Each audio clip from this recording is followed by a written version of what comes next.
The 46th President of the United States, Joe Biden.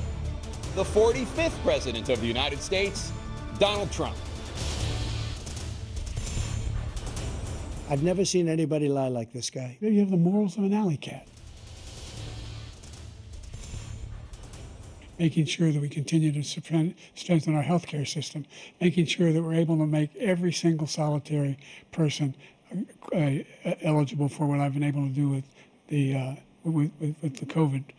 With dealing with everything we have to do with. Look, if we finally beat Medicare, the only person on this stage is a convicted felon is the man I'm looking at right now. For doing a whole range of things, of having sex with a porn star. I didn't have sex with a porn star, number one. But when he talks about a convicted felon, his son is a convicted felon at a very high level. But he could be a convicted felon as soon as he gets out of office. Joe could be a convicted felon with all of the things that he's done. But he's become like a Palestinian, but they don't like him because he's a very bad Palestinian. He's a weak one. He's willing to, as we say, rip the baby out of the womb in the 9th month and kill the baby. That is simply not true.